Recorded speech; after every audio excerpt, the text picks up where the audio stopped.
सप्तशृंगी बहुउद्देशीय महिला संस्थेमार्फत जैवविविधतेचे जतन व संवर्धन तसेच प्रचार व प्रसारासाठी पत्रकार परिषदेचे आयोजन महाराष्ट्र राज्य जैवविविधता मंडळ नागपूर यांच्यामार्फत सप्तशृंगी बहुउद्देशीय महिला संस्थेची प्रकल्प कार्यान्वित यंत्रणा म्हणून निवड झालेली आहे।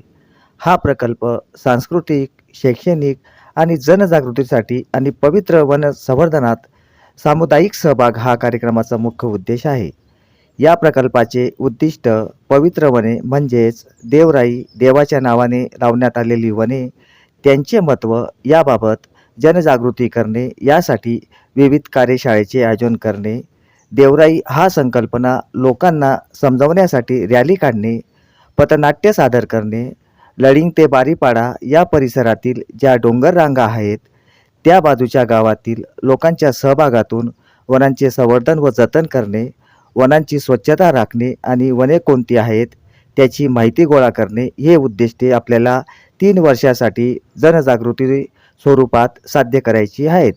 व दीर्घकालीन उद्दिष्टांमध्ये यात पवित्र निसर्ग संपत्तीचे जतन, संरक्षण आणि पुनर्संजीवन करणे, स्थानिक समुदाय व जैवविविधतेचे अभ्यासक यांच्या सहकार्यातून विविध धोरणात्मक योजना तयार करणे हा उद्देश प्रकल्प राबवण्यामागचा आहे। आणि हा प्रकल्प राबविल्यानंतर प्रत्यक्ष देवराई तयार करण्याचा प्रयत्न करणे व धुळे जिल्ह्याची देवराई संदर्भातील माहिती गोळा करणे हा उद्देश साध्य करण्याचा संस्थेचा प्रयत्न राहणार आहे, असे मनोगत संस्थेचे चेअरमन मीनाताई भोसले यांनी व्यक्त केले।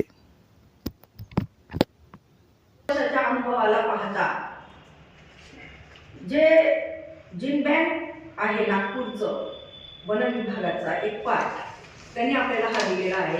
आता बऱ्याच जणांना प्रश्न असेल नेमका की नेमकं जिन बँक काय आहे, जैवविविधता काय आहे, मग हा प्रकल्प इंदोरला राबविण्याची गरज का पडली, तर त्याचं कारण असं आहे, जैवविविधता म्हणजे अन्न साखळी असेल, निसर्गाचा समतोल असेल, तो कुठल्याही प्रकारे बिघडायला नको। जेव्हा निसर्गाचा समतोल बिघडेल तेव्हा मानवी जीवन विस्कळीत होईल आणि म्हणून निसर्गाचा जो समतोल आहे तो वेगवेगळ्या कारणांनी वेगवेगळ्या पद्धतीने राखला जातो। त्याच्यातला एक महत्त्वाचा पार्ट आहे आणि वन संवर्धनामध्ये आपण काय हातात घेतलेलं आहे, देवराई। आता देवराई हा शब्द आपल्या पूर्वीच्या काळात तुम्ही खूप ऐकलेला असेल। देवराई म्हणजे काय, देवाच्या नावाने वेगवेगळी झाडं लावली जायची आणि त्या झाडांचं संवर्धन आणि जतन व्हायचं आणि ते झाडांचं संवर्धन जतन होऊन मोठ्या प्रमाणात त्याचे आपल्याला मानवी जीवनाला फायदे व्हायचे। पण आता मग देवराई ही संकल्पना धुळे जिल्ह्यात कुठेच दिसत नाहीये, कारण तसं देवाचं राखीव जंगल आपल्या धुळे जिल्ह्यात नाही, कोल्हापूर साईडला देवराई आहे। मग देवराईमध्ये कोणकोणते झाडं आहेत, जसं की आपण वड आहे, पिंपळ आहे, औदुंबर आहे, तुळशी आहे, आंबा आहे, असे चिंच आहे, आवळा आहे।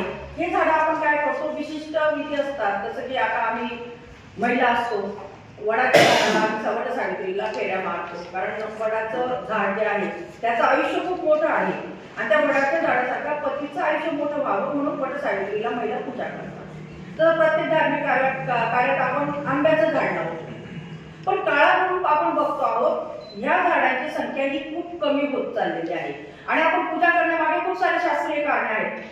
कुठलंही झाड असेल त्याला दीर्घ म्हणजे त्याचं जे आहे ते खूप वेळापर्यंत ते जिवंत राहतं, ऑक्सिजन आपल्याला झाडांपासून मिळतं, सगळं माहिती आहे।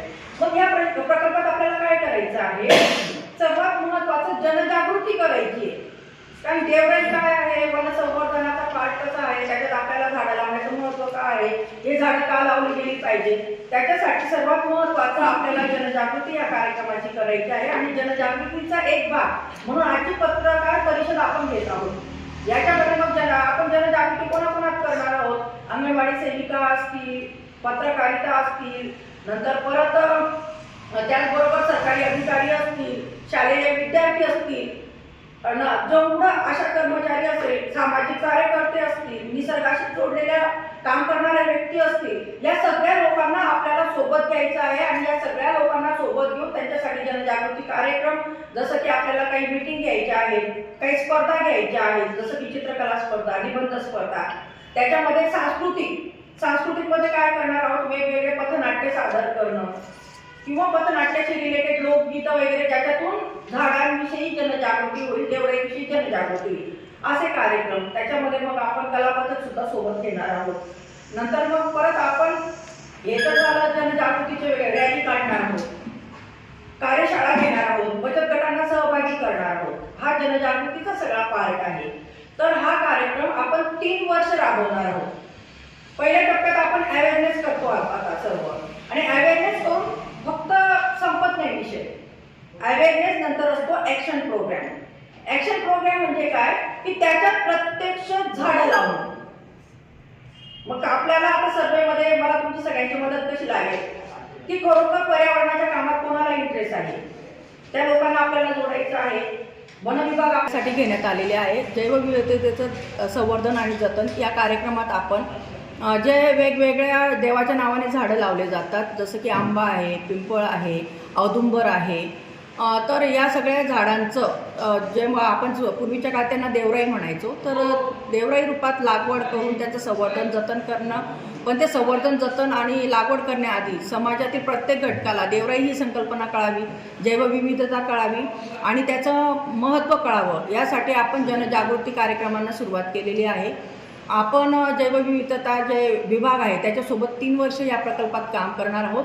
याच्यात वेगवेगळ्या प्रकारचे जनजागृती कार्यक्रम आपण घेणार आहोत. त्याच्यामध्ये जसं की आपण रॅली काढणे, पथनाट्य, शैक्षणिक संस्थांतील मुलांना माहिती देणं, वनसंवर्धनासंदर्भातलं, देवराई प्रकल्पासंदर्भातलं, बचत गटातील महिला, अशा पद्धतीने सर्व समाजातील घटक जसं की पत्रकारिता, सर्व लोकांना, प्रशासनाचे सर्व प्रतिनिधींना माहिती देणं आणि माहितीच्या आधारे त्यांना एकत्र घेऊन सोबत काम करणं, हा या प्रकल्पामागचा विषय आहे.